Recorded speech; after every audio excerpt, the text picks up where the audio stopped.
ونستغفره ونعوذ بالله من شرور أنفسنا ومن سيئات أعمالنا. من يهدي الله فلا مضل له ومن يضلله فلا هادي له. ونشهد أن لا إله إلا الله وحده لا شريك له. ونشهد أن سيدنا وحبيبنا ومولانا محمدا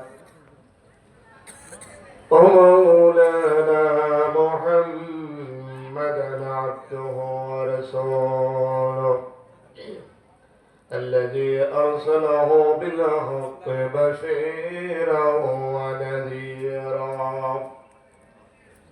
وداعيا إلى الله بإذنه وسراجا منيرا. فقد قال الله تعالى في كلامه المجيد وفرقان الحميد: أعوذ بالله من الشيطان الرجيم. بسم الله الرحمن الرحيم. وإذ يمكر بك الذين كفروا ليثبتوك أو يقتلوك أو يخرجوك ويمكرون ويمكر الله والله خير الماكرين. صدق الله العظيم. وقال تعالى مخبرا وأميرا: إن الله وملائكته يصلون على النبي يا أيها الذين آمنوا صلوا عليه وسلموا تسليما. اللهم صل على محمد وعلى آل محمد كما صليت على إبراهيم وعلى آل إبراهيم إنك حميد مجيد. اللهم بارك على محمد وعلى آل محمد كما باركت على إبراهيم وعلى آل إبراهيم إنك حميد مجيد. لا إله إلا الله. لا إله جل لا إله.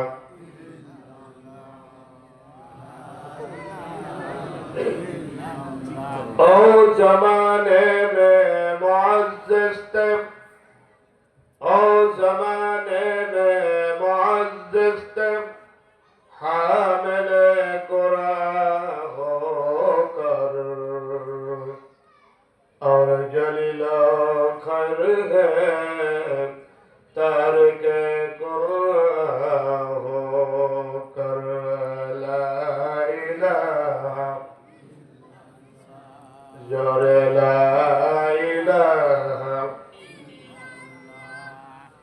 لا الہ لا الہ الا اللہ محمد رسول اللہ صلی اللہ علیہ وسلم. রিয়াদুল জান্নাত জামে মসজিদের উদ্যোগে আয়োজিত দ্বিতীয় বার্ষিকী তাফসীরুল কোরআন মাহফিলের মুকাররম সভাপতি হাজুল হারামাইন বিশিষ্ট কলম যোদ্ধা আলহাজ কামরুজ্জামান তোতা, আজকের মাহফিলের অমরাসবার মেহমান বিশিষ্ট আলেমে দ্বীন মানিকগঞ্জের জাহালিয়াতের আকাশের এক উজ্জ্বলতম জ্যোতিষ্ক হযরত মাওলানা নাজমুল হক সাহেব আলোচনা শুনিয়ে আপনাদেরকে ধন্য করেছেন। বাইতুল আমান জামে মসজিদ কালীগঞ্জের সম্মানিত পেশ ইমাম, বিশিষ্ট শিক্ষাবিদ, আলেমে দ্বীন হাজুল হারামাইন আলহাজ মুফতি ফারুক রহমানী অত্যন্ত যোগ্যতার সাথে দক্ষতার সাথে আজকের মাহফিল পরিচালনা করছেন। নতুন বাজার জামে মসজিদের সুযোগ্য খতিব হাফেজ মোহাম্মদ হেদায়েতুল্লাহ, উপস্থাপন করছেন মোহাম্মদ মনিরুল ইসলাম। আপনাদেরকে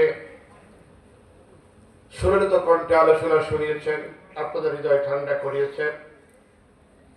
আমার কলিজার টুকরো সন্তান জন্য স্নেহে হাফেজ ইকরামুল ইসলাম।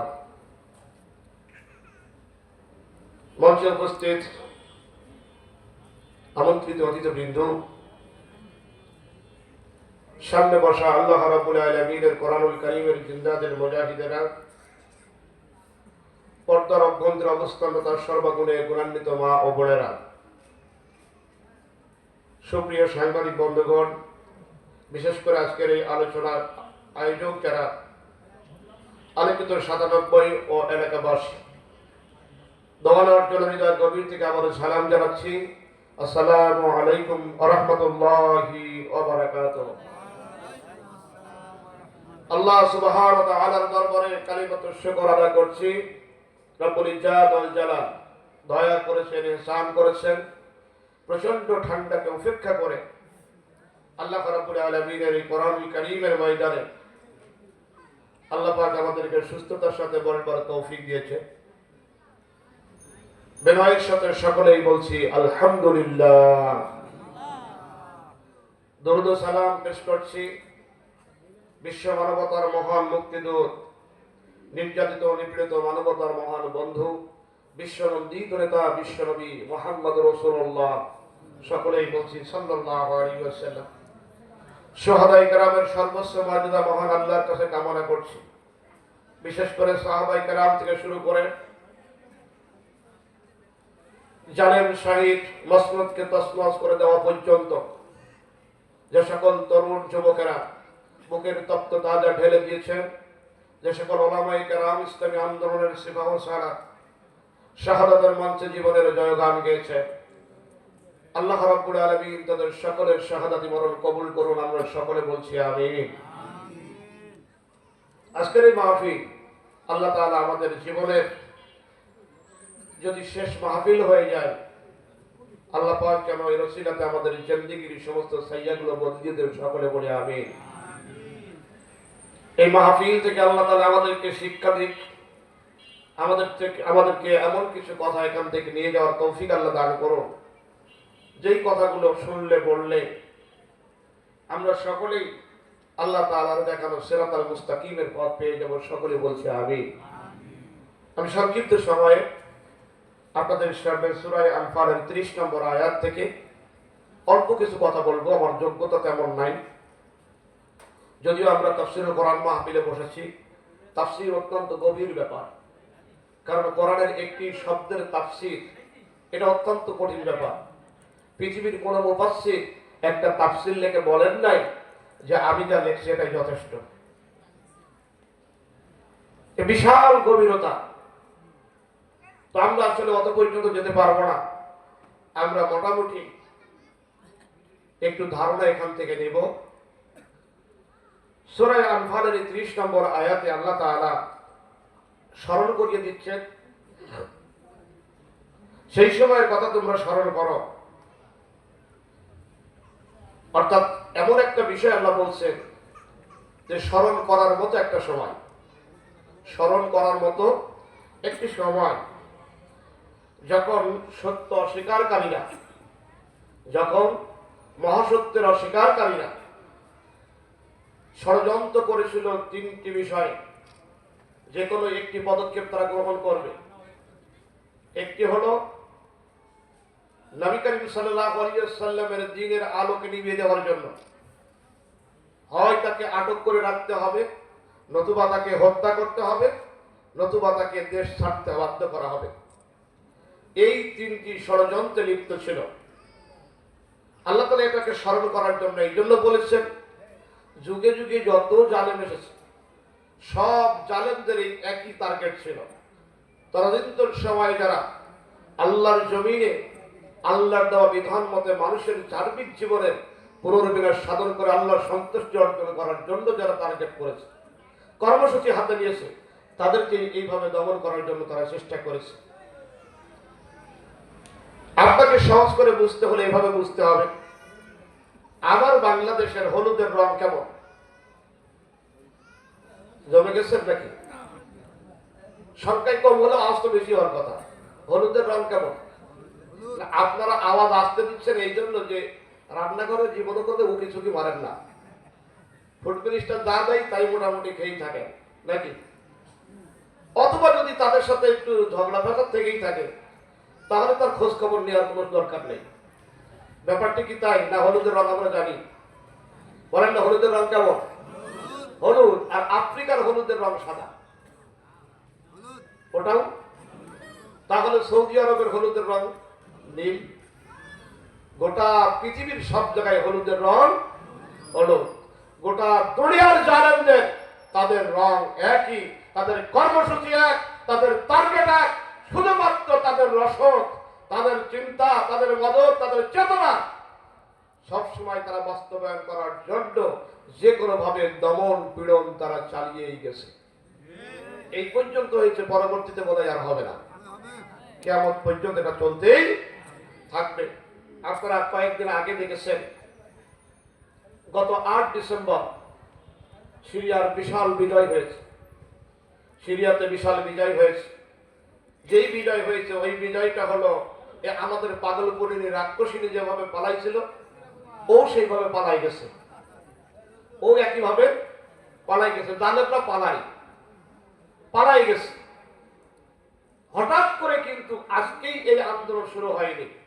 এই সংগ্রাম, এই আন্দোলন 50 বছর ঘনীভূত ছিল। 1973 সালে শেখ মারওয়ান হাদির নেতৃত্বে যখন প্রথম আন্দোলন হয়, সেই সময় তারই বাবা হাফিজ আল আসাদ তাকে ফাঁসির মঞ্চে তুলে দিয়ে তাকে মৃত্যুদণ্ড দেয়। ভাবছিল যে সিরিয়ার মাটিতে আমার বিরোধী আর কোন আন্দোলন থাকবে না। কিন্তু আন্দোলনকারীরা তারা দুর্বল হয়নি, পরিকল্পনা পরিবর্তন করেনি। তাদের কার্যক্রম চালাতে চালাতে আবার যখন 1982 সাল আসলো, 82তে আবার তারা হামা নামক স্থান থেকে সর্বপ্রথম আন্দোলনের কেতালের ময়দানের আগুন তারা দাউ দাউ করে জ্বালাতে শুরু করলো। সেই সময়ও একইভাবে তাদের উপরে নির্যাতন করলো, তাদেরকে আটক করলো।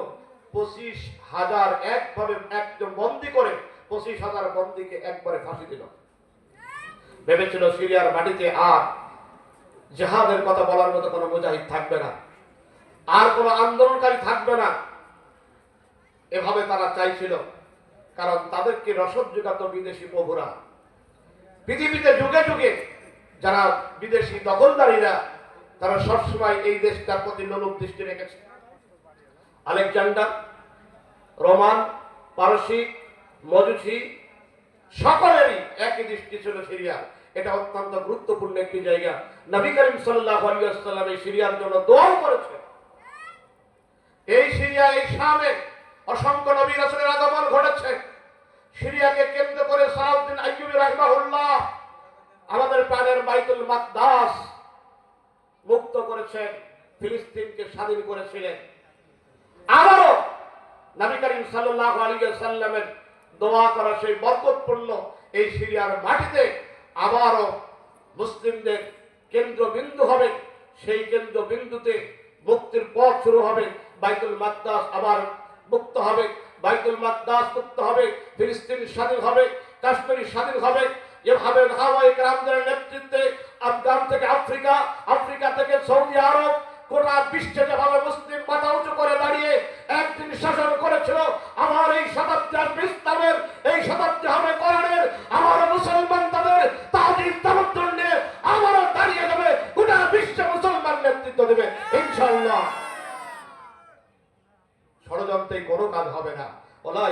মাকরু সাইয়্যি ইল্লা বিআহলিহি। আল্লাহ তাআলা বলেছেন যারা ষড়যন্ত্রকারী, ষড়যন্ত্র তাদের দিকেই ঘুরে যায়, ষড়যন্ত্র তাদের দিকেই ঘুরে যায়। বন্ধুগণ আমার, একটু প্রেক্ষাপটে যাই। আল্লাহর নবী মুহাম্মদ রাসূলুল্লাহ সাল্লাল্লাহু আলাইহি ওয়াসাল্লাম আবু জাহেলের সংসদের সিদ্ধান্তের বিপরীতে সিদ্ধান্ত দিলেন, তোমাদের মানব রচিত তন্ত্র মন্ত্র দিয়া, তোমাদের তৈরি করা আইন ও কানুন দিয়া এই জাতি মুক্তি লাভ করতে পারবে না। কারণ তোমাদের এই সমাজ হলো জাহালিয়ার সমাজ। নারীর কোনো অধিকার নাই, সন্তানের কোনো হক নাই, ভাই ভাইয়ের অধিকার দিতে জানে না।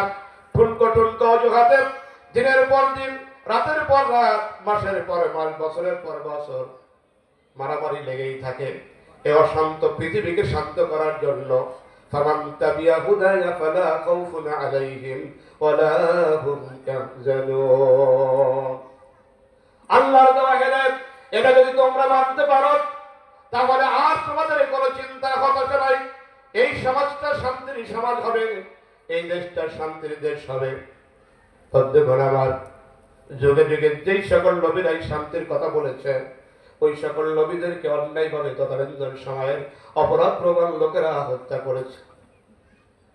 শুধু তারা নবীদেরকে হত্যা করে নাই, ওয়ায়াকতুলুনা আল্লাযীনা ইয়া'মুরুনা বিল কিসতি মিনান নাস, কিয়ামত পর্যন্ত তাদের মিশন চলবে। ইয়াকতুলুনা শব্দটি হলো মুজারের শব্দ। আরবিতে মুজারের শব্দটা দুইটা অর্থ দেয়, প্রেজেন্ট এবং ফিউচার, বর্তমান সময় এবং ভবিষ্যতের অর্থ দেয়। আল্লাহ তাআলা বলছেন ইয়াকতুলুনা আল্লাযীনা ইয়া'মুরুনা বিল কিসতি মিনান নাস, মানব সমাজে যারা ইনসাফের কথা বলবে, মানুষের অধিকারের কথা বলবে, মানুষের শান্তির বার্তা যারা দিতে চাইবেন, তাদেরকে হত্যা করা হচ্ছে, তাদেরকে হত্যা করা হবে। এই ষড়যন্ত্র থামবে না। আল্লাহ নবী যখন বললেন, তাদের ষড়যন্ত্র শুরু হলো। আপনারা যারা সৌদি আরবে গেছেন, মক্কায় যারা গেছেন, ওই আবু জাহেলের বাড়ি থেকে তাকালেই একদিকে জারওয়াল পাহাড় আর একদিকে গাজ্জা পাহাড়। গাজ্জা পাহাড়ের অপর পিঠে আছে গাজ্জা মার্কেট। ওই গাজ্জা মার্কেটটাই হলো তখনকার সময় দারুল নদওয়ার পার্লামেন্ট।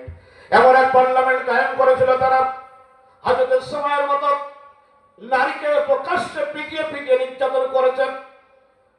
রক্তগুলো ফিনকিতে উঠেছে। দারুল নদওয়ার পার্লামেন্টে এমন কোনো ব্যক্তি ছিল না। আবু জাহেলের বিপরীতে একটি বিল উত্থাপন করেছে। কেন এই সতী সাধবী অবরা নারীকে হত্যা করা হচ্ছে, কেন তাদেরকে মারা হচ্ছে, কেন বাচ্চাগুলোকে মারা হয়, কেন স্ত্রীগুলো চালানো হয়, বলার মতো কোনো মানুষ সেখানে ছিল না।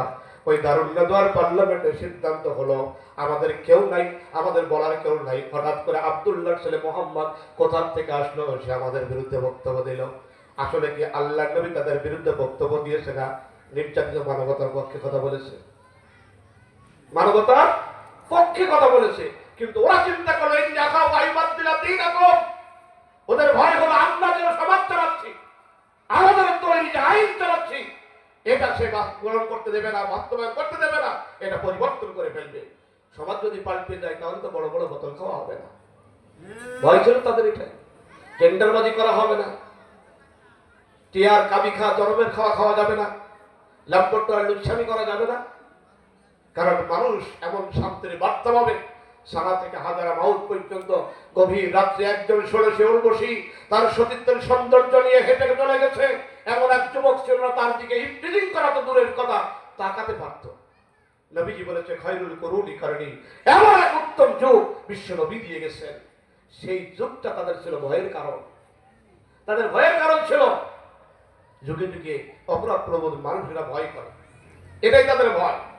নবীজি নিজেও যে কথাটি বলেছিলেন, শোনো, লা ইলাহা ইল্লাল্লাহ মুহাম্মাদুর রাসূলুল্লাহ মা কুনতু বিদআম রাসূল।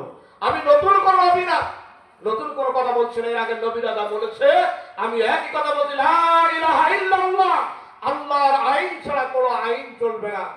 আর যদি এ যুগের নেতৃত্ব কাউকে দিতে হয়, যদি আদর্শ মানতে হয়, এই পৃথিবীর শ্রেষ্ঠ আদর্শ মানুষ হল বিশ্বনবী মুহাম্মদ রাসূলুল্লাহ সাল্লাল্লাহু আলাইহি ওয়াসাল্লাম।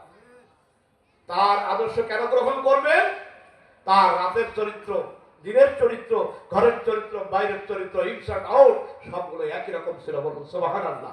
পৃথিবীর একজন নেতা দেখান তো, পৃথিবীর একজন নেতা বলতে পারবে জীবনে মিথ্যা বলে নাই, একজন নেতা বলতে পারে জীবনে কোনো অপরাধ করে নাই, একজন নেতা বলতে পারবে জীবনে অন্যায় করে নাই। পৃথিবীতে একজন নেতা বলতে পারে যার জীবনে কোনো ভুল নাই, তার নাম বিশ্বনবী মুহাম্মদুর রাসূলুল্লাহ। সুতরাং আদর্শবান নেতা, কিন্তু আমাদের কিসমত খারাপ, কপাল পোড়া। এই জন্য আমরা বলি অমুকের আদর্শের সৈনিক আমি, অমুকের আদর্শের সৈনিক। অমুকের আদর্শের সৈনিক হয়ে কি হয়েছে? উনিও এক টান দিয়ে দেয়, কর্মীও এক টান পেয়ে খুশি হয়, বাড়ি এসে মদ ঝাঁকায় আর বলে নেতা আমার কত ভালোবাসে জানেন, অর্ধেক টানে আর অর্ধেক আমারে দেয়।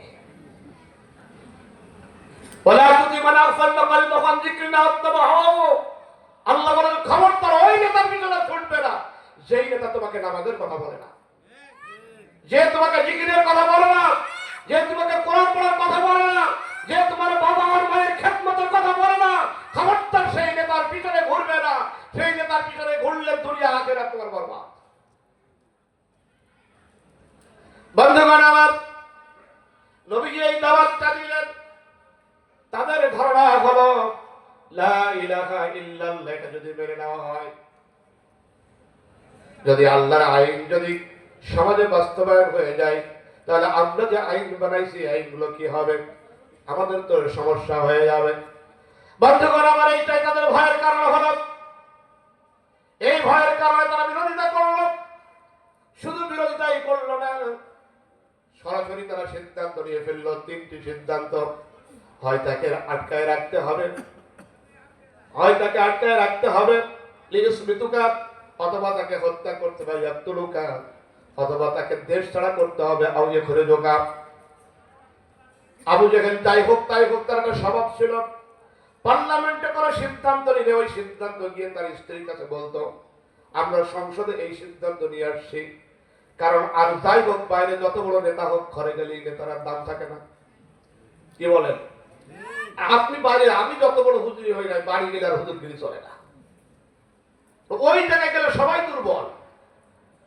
আপনারা যারা কথা বলছেন আপনারা বেশি দুর্বল, মানে মনে মনে ভাবছেন আমাদের খবর তো হুজুর জানে। ওই জায়গায় সবাই আবু জেহেল এসে আগে বলতো, স্ত্রী ডাকতে জিজ্ঞেস করলো শোনা আবু জেহেল নেতা,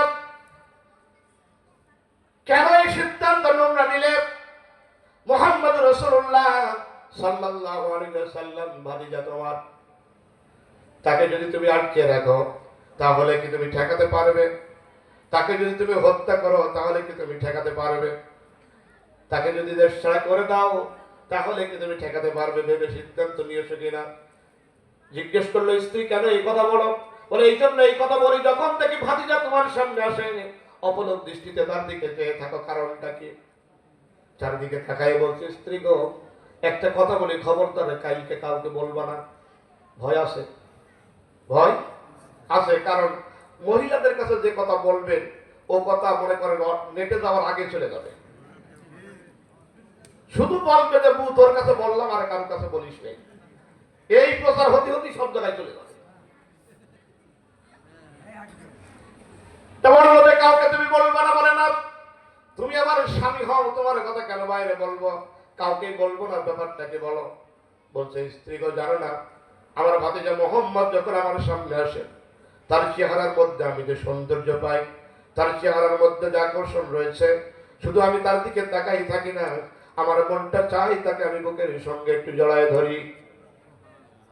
সুবহানাল্লাহ, পকেটে থাক, কাল সকালে 9টায় বলবে। নবীর চেহারা দেখে মুশরিক কাফেরের কলিজা ঠান্ডা হয়েছে, আর আমরা শুনে নবীর উম্মত আমরা একটু শুকরিয়া আদায় করতে পারছি না। সুবহানাল্লাহ আসতে বলে, পিছনের লোক কালকে বলে। দেখেন তো একসাথে আসতে করে সুবহানাল্লাহ বলা যায় কিনা? এরকম বললে তো ঠান্ডা ভাঙবে, শীত ভাঙবে। আর আপনারা আওয়াজ না দিলে বাইরে যারা বাকবাকুম করছে, ওরা চিন্তা করবে যে কেউ যায়নি, ওয়াজ গিয়ারে পড়ছে না, আমরা এই দোকানপাটে যা বাকবাকুম করছি এটাই ভালো। আমরা একটু আওয়াজে বুঝাই দিই যে আমরা এখানে আসছি, ওরা তো টের পাচ্ছে না কিছু। বন্ধুগণ আমার, শুধুমাত্র পারি না তাকে জড়াই ধরতে, জড়াই ধরলেই তো মানুষের আমল বাবু দেখেন শেষ পর্যন্ত তুমিও বুঝে মুহাম্মাদের মুরিদ হয়ে গেছে, তুমিও তার আপন হয়ে গেছে। আমি শুধু এই কারণেই বলতে পারি না। বন্ধুগণ আমার, যত কথাই তারা বলুক, তাদের সিদ্ধান্তে তারা অনড়। এই তিনটে কাজের যে কোনো একটি বাস্তবায়ন করতেই হবে। এক কাজ করো, তার আগে তাকে একটু গিয়ে বলো কোন প্রস্তাব দিলে সে রাজি হয় কিনা। তার চাচা আবু তালেবের কথা সে শোনে। তালেবের কাছে গিয়ে বলো, মোহাম্মদ আসলে চাই কি? রাষ্ট্র ক্ষমতা যদি চাই ভাগ দিয়ে দেব, সুন্দর নারী চাই দিয়ে দেব, টাকা পয়সা ধন দৌলত যা আছে দিয়ে দেব।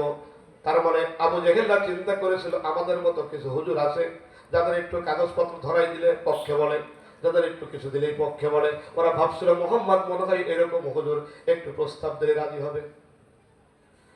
চাচা জিজ্ঞেস করলো, ভাতিজা কি তুমি বর্ণনা দিচ্ছ, কি বলছো? ওরা তো বলছে তোমাকে যদি রাষ্ট্র ক্ষমতা লাগে অর্ধেক দেওয়া হবে, সুন্দরী নারী লাগলে তা তো দেওয়া হবে, তোমার যদি টাকা পয়সার দরকার হয় সেটাও দেবে। আল্লাহর নবী বললেন, চাচা এটা তো দেওয়া সম্ভব, রাষ্ট্র ক্ষমতার ভাগ দেওয়া সম্ভব, অর্থ দেওয়া সম্ভব, সুন্দর একটা নারী দেওয়াও সম্ভব, এটা তো সম্ভব। কিন্তু যা দেওয়া সম্ভব না, ওই আকাশ থেকে চাঁদ এনে আমার হাতে দেবে, সূর্যটা এনে আমার হাতে দেবে, এটা সম্ভব না। এটাও যদি ওরা সম্ভব করে ফেলেন, তারপরও যদি ওরা বলে আল্লাহর জমিন আল্লাহর দেওয়া আইনে চলবে, এই কথা আমি বলবো না চাচা। আমার যতক্ষণ পর্যন্ত চোখের পাতা নড়বে, যতক্ষণ আমার ঠোঁট দূর নড়বে, ততক্ষণ আমি মোহাম্মদ বলবো ইনিল হুকমু ইল্লা লিল্লাহ। আইনটা আল্লাহর জমিন, এই জমিন যার আইন চলবে তার, যতই প্রলোভন দেখানো হোক, আমি মোহাম্মদ এই জন্য পৃথিবীতে এসেছি, আমি অন্য কোনো কিছুর জন্য আসি নাই। আমাকে ঘর বাড়ি হাওয়া হতে পারে, আমার চোখ না থাকতে পারে, হাত না থাকতে পারে, যদি আমার ঠোঁট দুটি নড়ে, ওই ঠোঁট দিয়ে বলবো ইনিল হুকমু ইল্লা লিল্লাহ, আল্লাহর আইন নিয়ে দেশ চলতে হবে।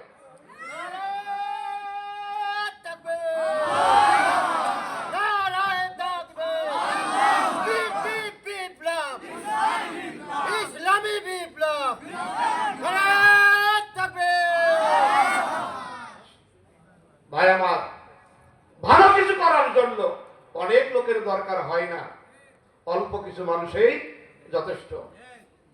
আজকে যদি আমরা এটাকে স্বতঃস্ফূর্ত ভাবে সহযোগিতা করতে না পারি, আমার শ্রদ্ধেয় বড় ভাই সাংবাদিক আব্দুর রাজ্জাক ভাই চিন্তাই করেছিলাম না আমরা, তার কলিজার টুকরো একটা সন্তান রেখে গেছে, এরকম একটি জায়গায় তো অন্য আয়োজনও করতে পারত। এত সুন্দর একটি কোরআনী বাগান সাজাইছে, আমরা অন্তত অংশগ্রহণ করে সহযোগিতা করলে, এরা একেবারে তরুণ,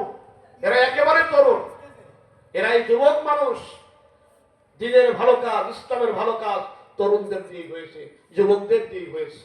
যদি আমরা একটু সহযোগিতা করি, আজকের আলোকিত 97 আগামী দিন আরো ভালো কর্মসূচি হাতে নিতে পারবে ইনশাআল্লাহ। সম্মানিত ভাইরা আমার, সিদ্ধান্ত তাদের অনড়, প্রস্তাবিত কাজ হলো না। এবার করুণনগর পার্লামেন্টে সিদ্ধান্ত হয়ে গেল, আটকায়ও কাজ হয় না, প্রলোভনেও কাজ হয় না। এখন যদি হত্যা করি, মানুষেরা ভাববে মোহাম্মদকে মেরেছে আবু জেহেল এবং তার লোকেরা, এটা আমরা খুনি হয়ে যেতে পারি। তাহলে এক কাজ করা যাক, আমরা অন্তত পক্ষে কৌশল করে এমন ভাবে মারবো কেউ যেন বুঝতে না পারে আমরা মেরেছি, কেউ যেন বুঝতে না পারে। বন্ধুগণ আমার, অন্য কোনো মতাদর্শের মানুষ এটা অন্য কোনো চিন্তা করবেন না। যুগে যুগে মানুষদের সিদ্ধান্ত যে এক হয়, তাদের কর্মসূচি এক হয়, তার বাস্তব নমুনাগুলো একটু দেখেন। বিশ্বনন্দিত আলেমকে যখন হত্যা করা হলো, তারাও কিন্তু একইভাবে পরিকল্পিতভাবে হত্যা করেছে। ওরা দেখাইল হার্টের রোগী, তাকে ইনজেকশন দেওয়া হচ্ছে না, ওরা চিন্তা করেছিল হসপিটালে মেরে দেওয়া হবে, আমাদেরকে কেউ বুঝতেই পারবে না আমরা মেরেছি। বাংলাদেশের মানুষটা একেবারে বোকা না, একেবারে বোকা নাকি? আমাদেরকে বোকা মনে হয়? ওরা চিন্তা করে এরকম। ভাই একটি কথা বলি, এই আমাদের যখন দাওয়াত দেয় মানুষের বাড়িতে, দাওয়াত দেওয়ার পরে যাই, তো দাওয়াত তার বাড়িতে যাওয়ার পরে ওই ছোট বাচ্চা যারা আছে এনে হুজুরের কাছে দেয়, হুজুর এ বাচ্চা ভয় পায়, একটু গা ফু দিয়ে দেন, দেয় না? দেখি না? তো বাচ্চা কোলে দিয়েছে, দেওয়ার পরে এই চুল তো এখন একটু ছোট, আরো একটু চুল বড়, আরো কিছু হুজুরদের দেখবেন আরো বড় আছে, চুল বড়, দাড়ি বড়, দেখে সিংহের মতো চিন্তা করে বাচ্চা আরো ভয় পেয়েছে। আর একেবারে জেনারেল মানুষ, দাড়ি টাড়ি নেই, সে বলছে যে দেখো তোমাদের এই হুজুরদের আগের মতো আর ধক নেই, আগেরকার হুজুররা কাঁসার বদনায় ফুদিত বদনা ফেটে দিত। আর তোমাদের দেখে এখন ছেলে পেলে ভয় পায়, আমার কাছে যাও। তোর কোলে নেওয়ার পরে বাচ্চার কান্না থেমে গেছে।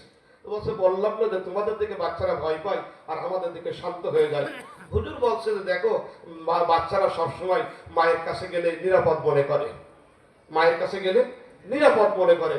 ও তোমার মুখে হাত টাত বুলাই দেখেছে, তোমার তো মুখে কিছু নেই, চিন্তা করেছে মনে এটাই মার কোল হবে, তো এই যে থেমে গেছে। ওরা ভাবছিল হুজুর বোকা, আসলে কি তাই? কথা বলেন তাই? মুসলমান বোকার জাতি নয়। বন্ধুগণ আমার, আল্লাহর নবীকে হত্যা করবে এমন ভাবে কেউ যেন বুঝতে না পারে। আমি আপনাদেরকে আয়াতের একটি সংশ্লিষ্ট বিষয় শোনাচ্ছি। বন্ধুগণ আমার, আগেও শুনেছেন, একটু দিলের কান দিয়ে খেয়াল করেন কথাগুলো। বন্ধুগণ আমার, ওরা সিদ্ধান্ত এক কাজ করবে, রাত্রে মোহাম্মদ যখন ঘুমায় থাকে ঘুমন্ত অবস্থায় মেরে দিবা, আমাদের কোনো দোষ হবে না। ভাববে যে নিশ্চয়ই ঘরের মধ্যে ওর সাহাবীরা যারা থাকে, নিজের লোক যারা থাকে, তাদের সঙ্গে কোনো বিষয় ভাগাভাগি নিয়ে লড়াই হয়েছে, তাই মারা গেছে। খাই দাই সামনে মোটা হয় সব বাড়ালি। ওরা যা করে, ওরা আরেকজনের উপরে সেই কথা চালাই দিতে চায়। বন্ধুগণ আমার, ওরা সিদ্ধান্ত, জিবরিল বললে ইয়া রাসূলুল্লাহ, অর্ডার হয়ে গেছে, এই মুহূর্তে আপনি আর বিছানায় থাকবেন না, বিছানা ছেড়ে দেন।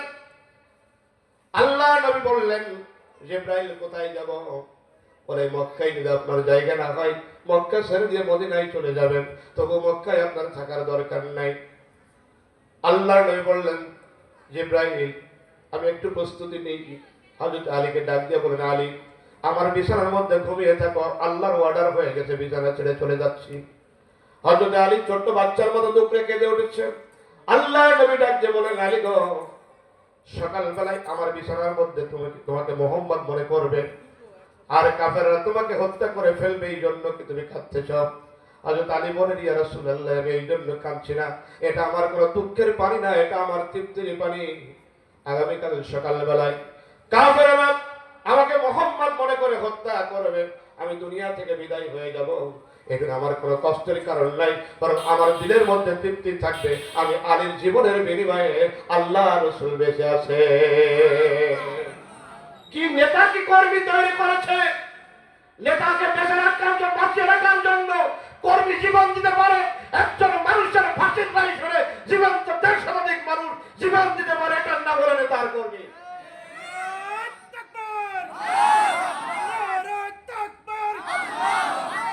আমার নেতা তোমার নেতা, বিশ্ব নবী মুস্তাফা।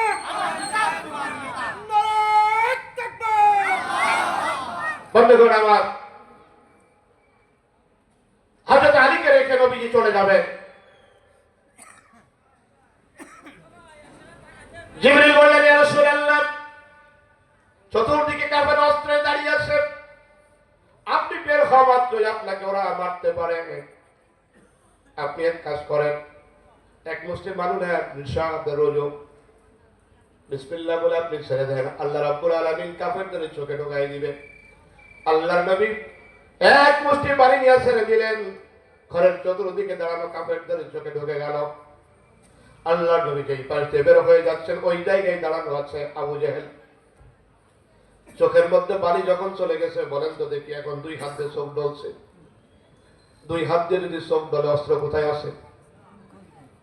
ওয়াজ কি বুঝছেন? দুই হাতে চোখ ডলছে, অস্ত্র কোথায় আছে? বলেন কোথায় আছে? শক্তি সব দুই বোন মিলে চলে যাচ্ছে, শক্তি এখন কোথায় আছে? যদি না বোঝেন তো বাড়িতে কাঁচা কচু চাপাবে, শক্তি কোথায় আছে এখন? এখন চোখ ডলছে।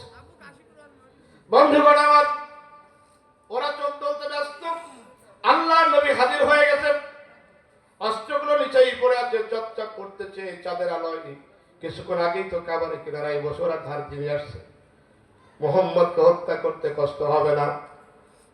আল্লাহ নবী সামনে এখন অস্ত্র, ওরা চোখে ডলতেছে, চোখ রগড়াচ্ছে। বলেন তো এই অস্ত্র ধরে যদি নবী এখন যদি আক্রমণ করে কি হবে?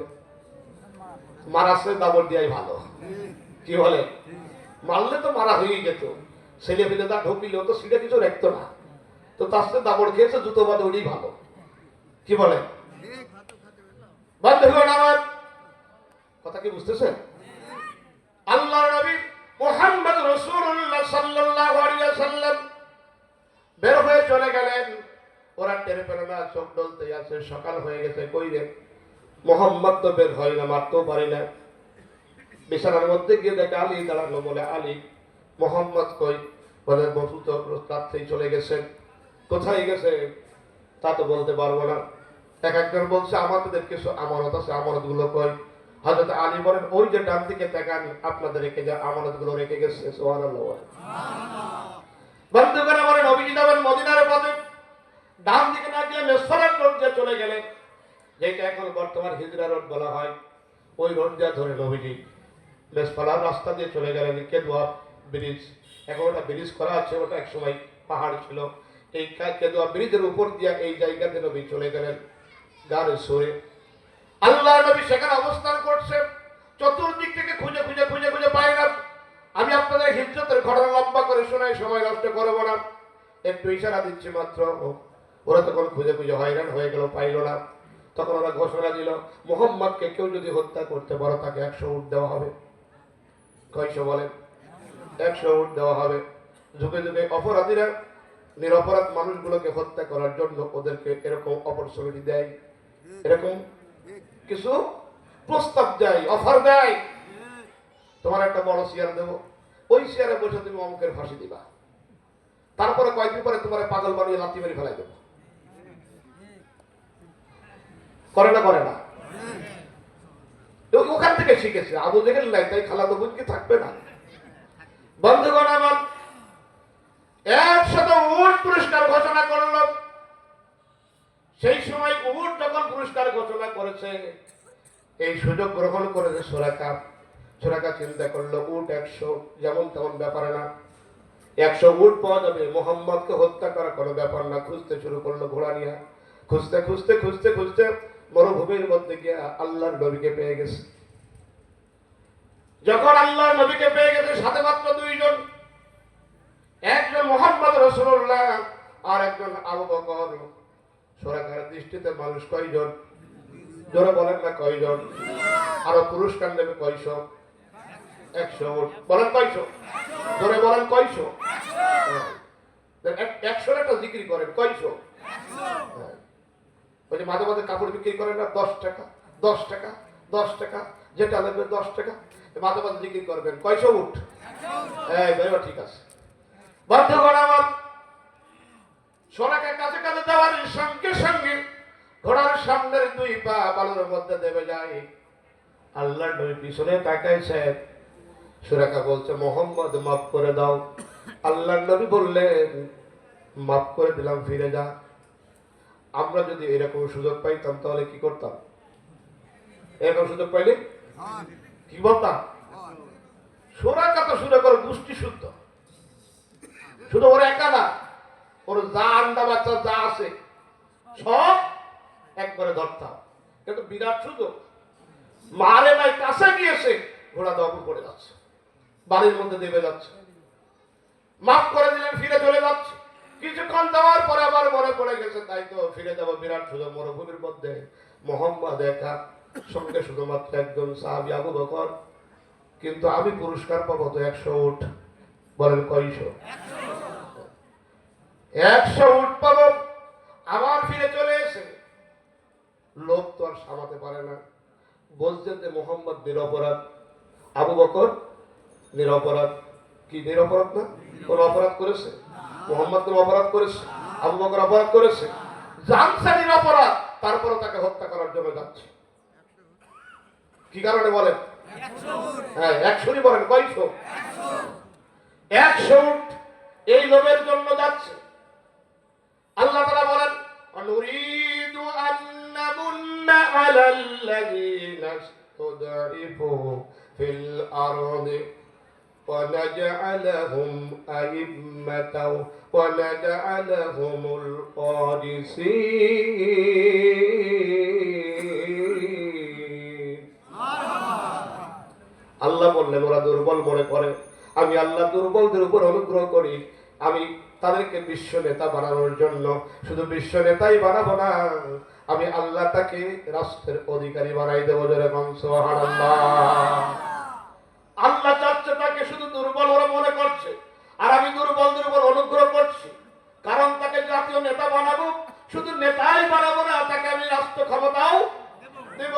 আল্লাহকে জিজ্ঞেস করেন, আল্লাহ রাষ্ট্র ক্ষমতা কেন তাদেরকে দিবেন? আল্লাহ বলে, এই জন্য রাষ্ট্র ক্ষমতা দিব,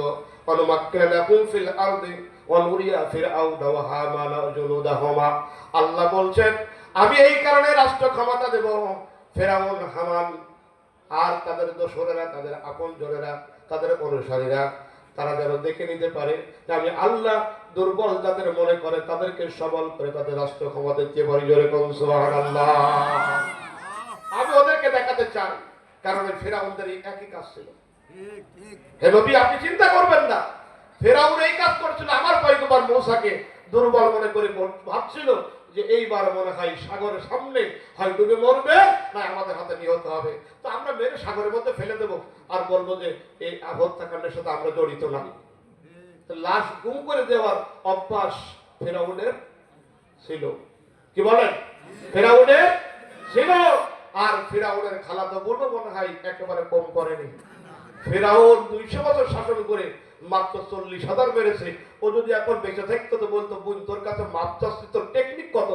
আমি 200 বছর ক্ষমতায় থেকে 40,000 মারলাম, আর তুই 15 বছর 8 মাসের মধ্যে 3 লক্ষ মারলি।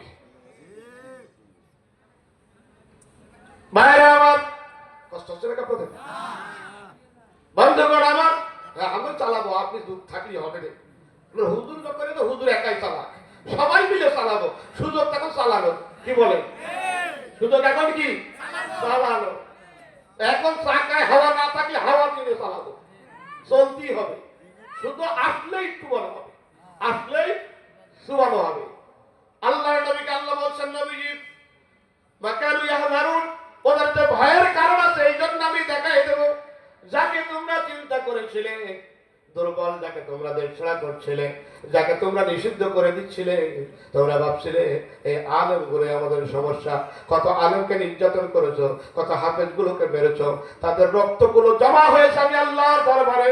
আমি আল্লাহ সিদ্ধান্ত নিয়েছি, আলেমরা দুর্বল না, হাফেজরা দুর্বল না, এই ইসলামী আন্দোলনের কর্মীরা দুর্বল নাই, বিশ্ব নেতৃত্ব দেওয়ার যোগ্যতা ওদের আছে। আমি আল্লাহ ওদেরকে নেতৃত্ব দিয়ে দেবো। সুবহানাল্লাহ। এটা দেখাই দিতে চাই।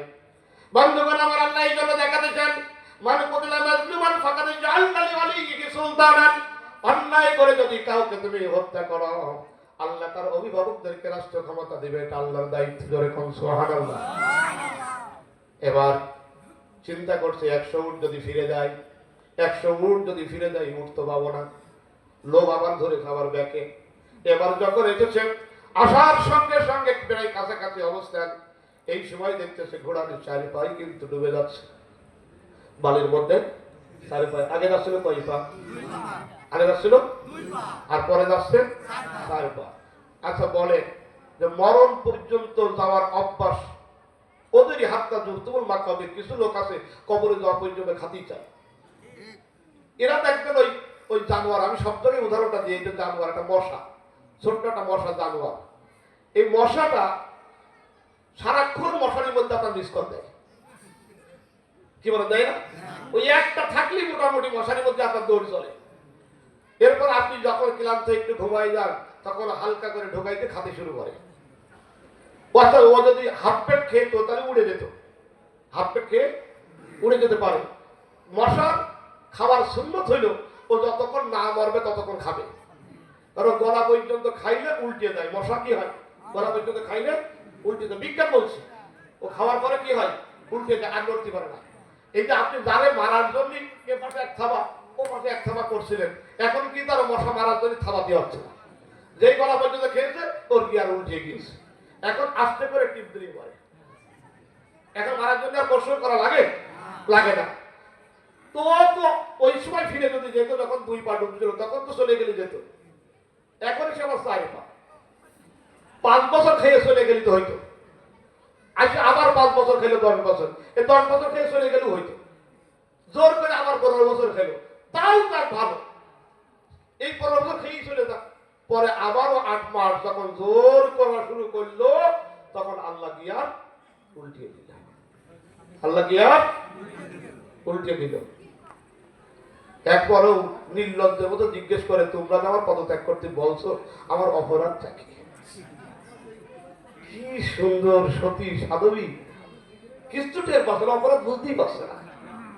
এরকম কিছু লোক আসে না, আসে না, অপরাধ টেরই পায় না। বন্ধুগণ আমার, সোরাকা যখন আসলো, আবার যখন ফিরে এসেছে, ঘোড়ার দিকে লক্ষ্য করে দেখে 4 পাই কিন্তু ডুবে যাচ্ছে। ডাকতে বলে, মোহাম্মদ আমাকে মাফ করে দাও, আমি ভুল করেছি। আল্লাহ নবী তাকালেন আর বললেন, মাফ করে দিলাম, ফিরে যা। মাফ করে দিলাম, ফিরে যা। মাফ হলো কয়বার? বলেন কয়বার? ফিরে গেলে হয়ে যায়। এবার খুব জোরেই ফিরে যাচ্ছে, হঠাৎ করে মনে পড়ে গেছে ফিরে তো যাবো। উট কয়শো?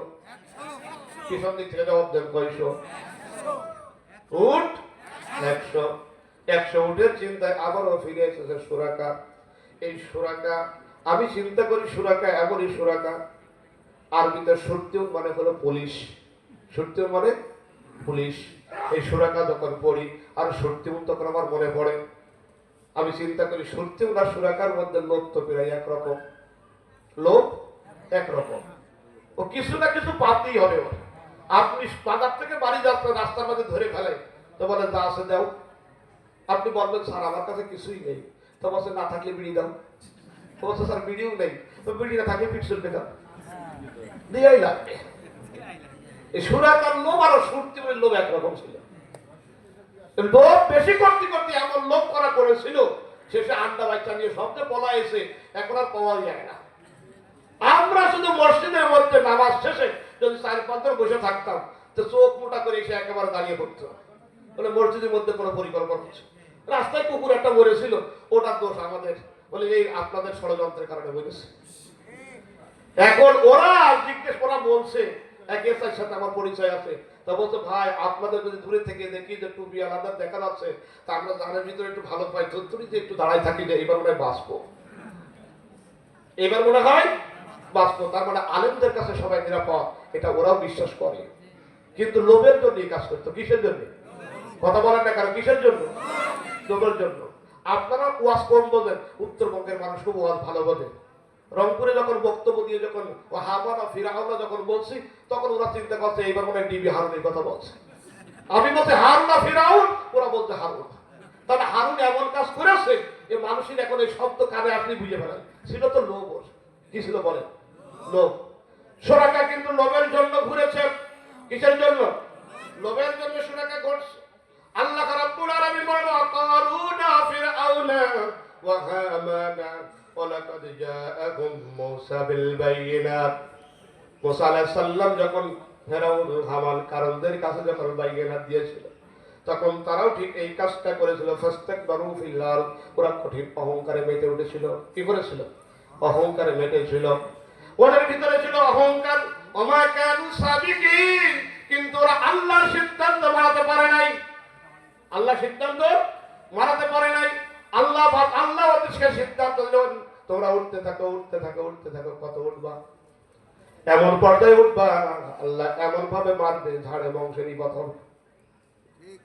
হয়েছে না হয় নাই? ফিরাউনের কোন পরিচয় কি আছে এখন? সব করে তো ফিরাউন নাম রাখে? কথা বলে না, রাখে? কেউ রাখে? আরে ভাই, ফিরাউনের নাম রাখে না। সেদিন আমার এক দোস্তর নাম হারুন, সে বলছে যে আমি নামটা কি করে পাল্টাই বলো দিন। আমরা আকিকা দেওয়া না, কি নাম এ নাম তো রাখতে চাচ্ছ, এ নাম আর রাখবে না। বন্ধুগণ আমার, আপনার বুড়ি দাদি বয়স হয়ে গেছে, দাদির নাম হাসিনা। দাদি প্রায় মরে যাওয়ার মতো অবস্থা। আপনি শুধু জিজ্ঞেস করবেন যে দাদি হাসিনা কেমন আছে, বলতে ওই নাম ধরে আর ডাকিস না, আমি আর বাসি না। নামটা এরকম হয়ে গেছে এখন। ভাইয়েরা আমার, বন্ধুগণ আমার, সুরাকা যখন ধরেছে, লোভে ধরেছে। কিসে লোভে ধরেছে? কয়শো? ধরে বলেন কয়শো? 100 উট পাবে, এই কারণে সুরাকা দৌড়াচ্ছে পিছন পিছনে। বন্ধুগণ আমার, সুরাকা যখন 4 পাও যখন ডুবে যাচ্ছিল তার ঘোড়ার, আল্লাহ নবী মাফ করে দিলেন, বললেন চলে যা, ফিরে যা। এখান থেকে ফিরে আসলে বেঁচে যেত। বেঁচে যেত কিনা? আবারও ডোবেতে চলে গেল, কাছাকাছি যখন চলে গেছে এবার ঘোড়াও ডোবে, এবার ঘোড়াও ডোবে, এবার সোরাকাও ডোবে, ফিরাই চলে গেলে যায় অবাধাবাদি। কোন রকম হাত উঁচু করে বলে, মোহাম্মদ আমারে মাফ করে দাও, আমি ভুল করেছি। আল্লাহর নবী তাকালেন আর বললেন, মাফ করে দিলাম, সোরাকা ফিরে যা। সুবহানাল্লাহ বলবেন। কি নবী আমাদের, কি নবী! ওমা আরসালনাকা ইল্লা রাহমাতাল লিল আলামিন।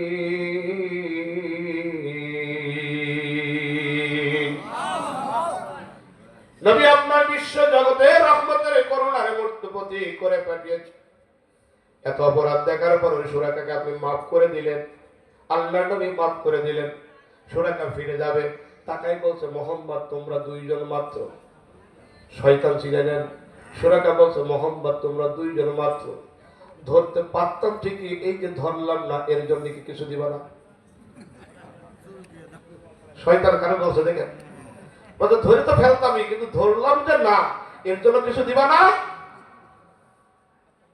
এর জন্য কিছু দিবা না।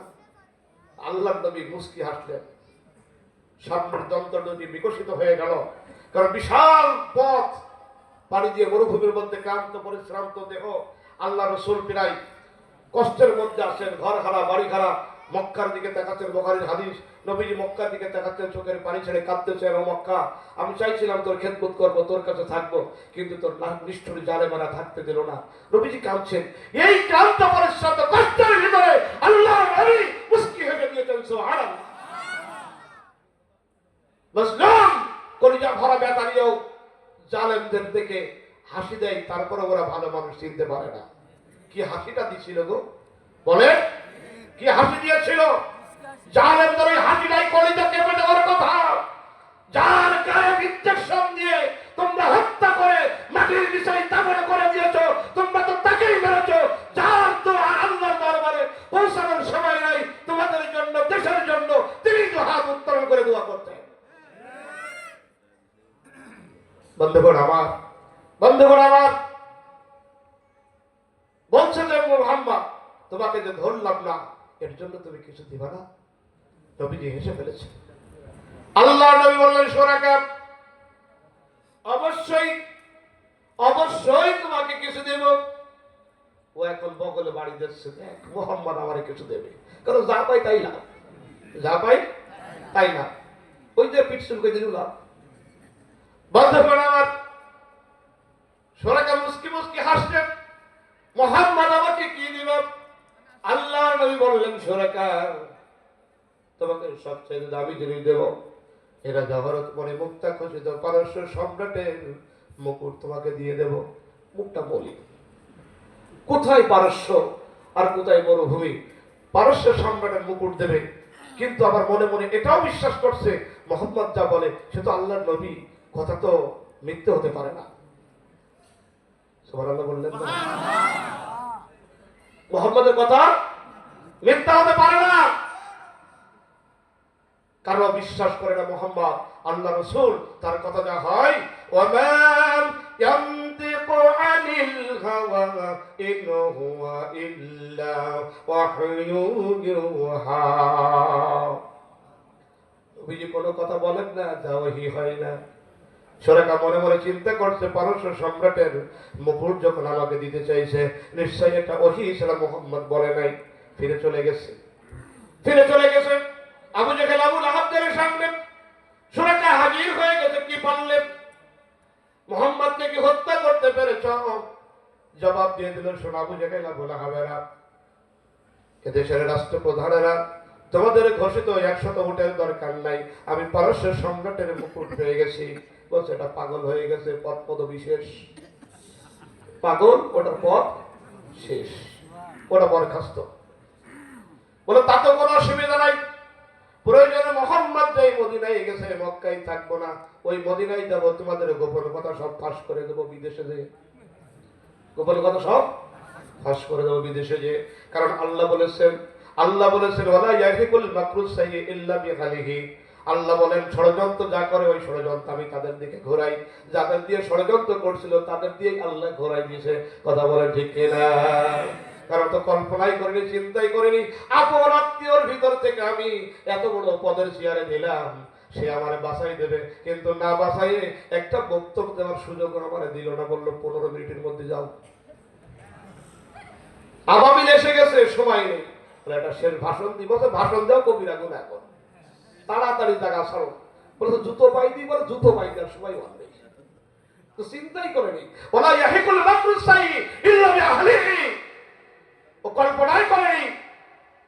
কারণ আল্লাহ বলেছেন ফালাম্মা নাসু মা যুক্কিরু বিহি, যখন আমি আল্লাহর উপদেশ ভুলে যাও, ফাতাকানা আলাইহিম আবওয়াবা কুল্লি শাইইন, আমি আল্লাহ বরকতের সব দরজা খুলে দিই, সমৃদ্ধি হতেই থাকে, বাড়তেই থাকে, বাড়তেই থাকে। আর আমরা বসে থাকি না, চিন্তা করে আমার তো ভালোই হচ্ছে। আল্লাহ রাব্বুল আলামিন বলেন হাত্তা ইদা ফারিকু বিমা উতু, এমন আনন্দ ওরা করতে থাকে আমি যা দিয়েছি তাই নেই, কিন্তু ওরা চিন্তা করে না, জানে না। ফায়াখাযুনাহুম বাগতাতান, আমি ধর্ম যখন খপ করে ধরে ফেলবো, ধর্ম যখন খপ করে ধরে ফেলবো, ফাইদা হুম মুবলিসুন, শুধু বলতেই থাকবে এটা তো হওয়ার কথা ছিল না, এটা কেন হলো, এটা তো হওয়ার কথা না, কেন হলো, তোমাদের এত টাকা পয়সা দিয়ে পদ পদবি দিয়ে এত বেতন বাড়ায় বাড়ায় তোমাদের রাখছে, হলো কি, এ হলো কেন, এটা কি হওয়ার কথা ছিল, হলো কেন, ফায়দা হোক মুবলিসুন, এ কি হলো, আল্লাহ বলছে এটাই হবে। বন্ধুগণ আমার, শোরাকাও চলে গেল, ওদের কাছে আর থাকবে না, গোপন কথাগুলো সব পাশ করে দেয়। শোরাকা যা বলেন সাহাবীরা মুসকে মুসকে হাসেন, কারণ ও যা বলছে সব কথাগুলো আগেই জানাইছেন কে, জোরে বলুন না কে, আরো জোরে বলুন কে। ইস্তিকবারান ফিল আরদি ওয়া মাকরাস সাইয়্যি, ওরা অহংকার করেছিল, আর এমন নিকৃষ্ট নিকৃষ্ট ষড়যন্ত্র ওরা করেছিল, আলেমদের পর্যন্ত ওরা রিসোর্টে নিয়ে যে তাকে নারী লোভী বানাইছিল। কি বলে, বানাইছিল না, বানাইছিল না, বানাইছিল। সব ষড়যন্ত্রগুলো আল্লাহ তাআলা এক এক করে ফাঁস করে দিয়েছেন। বন্ধুগণ আমার, কারণ ইমানদারদের সিদ্ধান্ত হলো ইমানদারের ঈমান বেড়ে যায় যখনই তাকে ভয় দেখানো হয়, ইমানদারের ঈমান বেড়ে যায় যখন তার সামনে কোরআন তেলাওয়াত করা হয়। 2 সময় ঈমান বাড়ে, কয় সময়, 2 সময়, জোরে বলেন কয় সময়, 2 সময়। অতএব ভয় দেখালেই ঈমান আরো বাড়ে, ইমানদারের দুর্বলতা নাই, কারণ ইমানদার যখন ঈমান আনে তখন সে যাবে কলিজার ফোঁটা ফোঁটা বিন্দু বিন্দু রক্ত আল্লাহর জমিনে পড়ে যাবে, তবু শাহাদাতের মানসুরা আগিয়ে চলে যাব, বাতিলের কাছে মাথা নত করব না। বন্ধুগণ আমার, আল্লাহ রাব্বুল আলামিন এক এক করে সব পাস করে দিচ্ছে।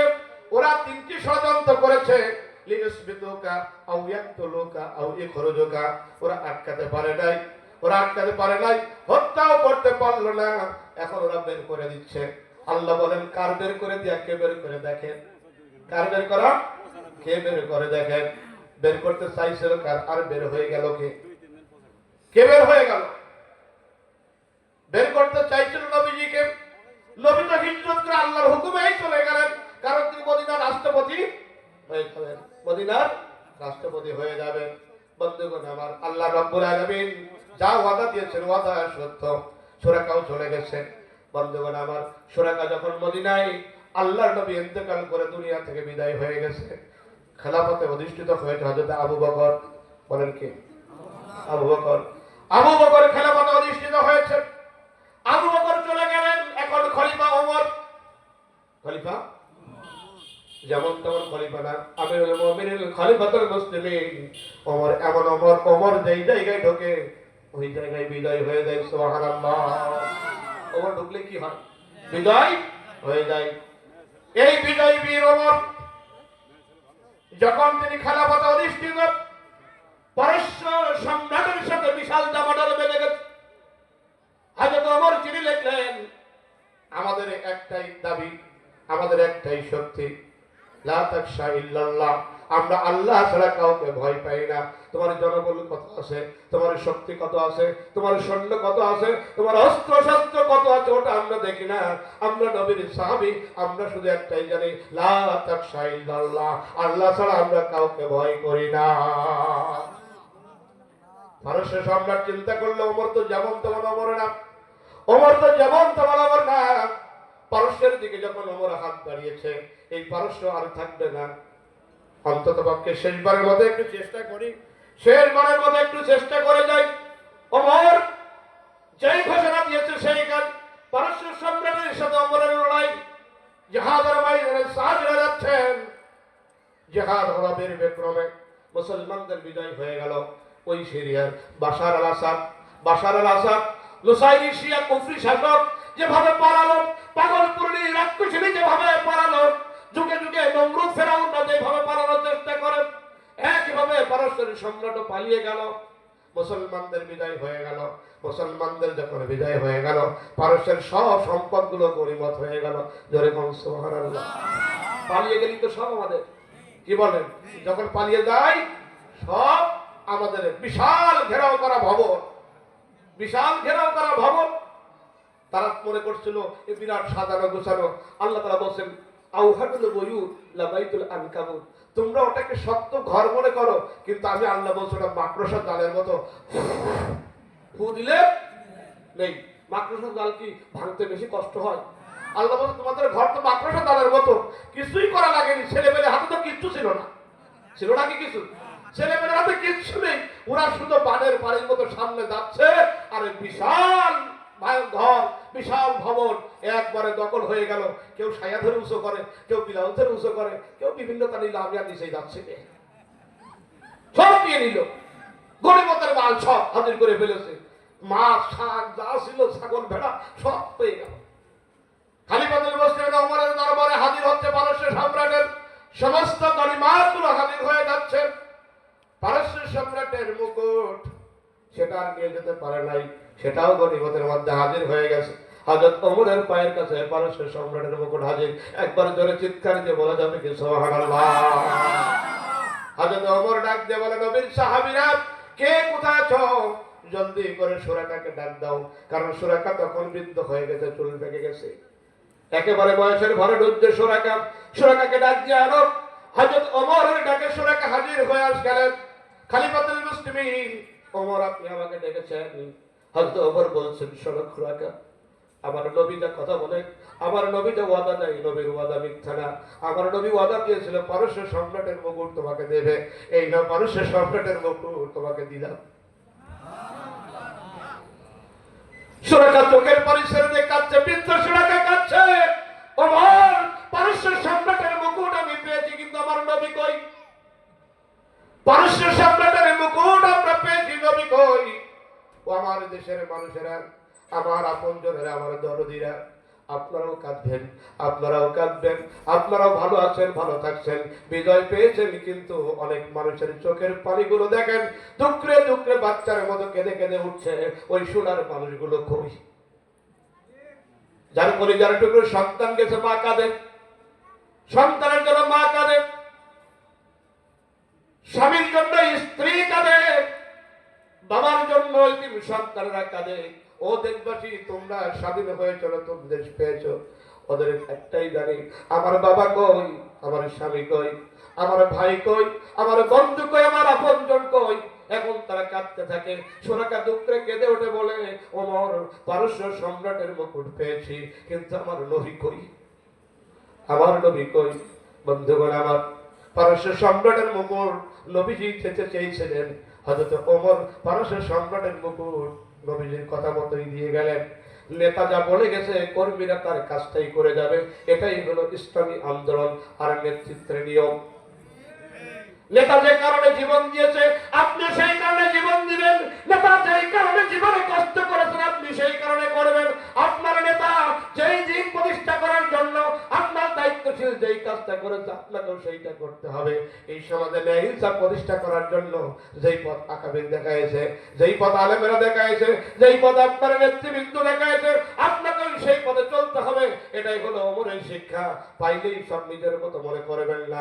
এই জন্য যারা সুযোগ পেয়েছেন আর নিজের আখের গোছানোর জন্য চিন্তা করছেন, আমি আপনাদেরকে এই শিক্ষাটা দেওয়ার জন্য বলছি, না না না, আপনি আখের গোছানোর চিন্তা করেন না। আপনার ভাগ্যের সামনে অনেক মন্দ আছে। আপনি বিশ্বকে চ্যালেঞ্জ করতে পারছেন, আপনি এখন বিশ্বকে চ্যালেঞ্জ করার মতো যোগ্যতা অর্জন করেন নাই। আগামী যে চ্যালেঞ্জ আসছে আপনার জন্য, আপনাকে এক একজন ওমর তৈরি হতে হবে, এক একজন আলী তৈরি হতে হবে, এক একজন উসমান তৈরি হতে হবে, আমানতদার হতে হবে, নেতৃত্ব দানকারী হতে হবে, আমলকারী হতে হবে, শ্রদ্ধা দানকারী হতে হবে। শ্রদ্ধা যত দিবেন জমিনে, মর্যাদা তৈরি হবে ততই আসমানে। রাজি আছি আমরা সবাই? রাজি আছি তো সবাই? কারা কারা রাজি আছি? দিকের হাত আল্লাহর দেখা।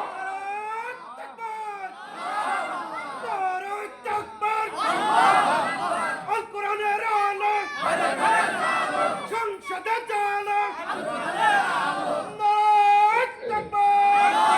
বন্ধুগণ আমার, আমরা ওমরের উত্তর শরীফ, আমরা কম নেই জাতিকে বেশি দিতে চাই। আর যারা আবু জেহেলের চিন্তা চেতনা করবে তারা নেবে ঠিকই, রাখবে নিজের খাটের তলে। এই জন্য আপনাকে আমাকে সিদ্ধান্ত নিতে হবে আপনি কার পিছনে ছুটবেন। আল্লাহ সুযোগ করে দিয়েছে কোন জামের যেন মাথা ছাড়া দিয়ে উঠতে না পারে। ভাইরা আমার, আমাদের সেই কান্নার আগেই আমরা এখন কাঁদতে চাই। আমরা তো থাকবো না, থাকবো বলেন থাকবো? আমরা থাকবো না, আমরা চলে যাব। কি রেখে যাচ্ছি দুনিয়াতে? কি রেখে যাচ্ছে? আমার মা এখনো কাঁদে, আমার বোন এখনো কাঁদে, আমার ভাই কাঁদে, আমার বাবা কাঁদে। তাদের চোখের পানি মোছানোর দায়িত্ব আমাদের।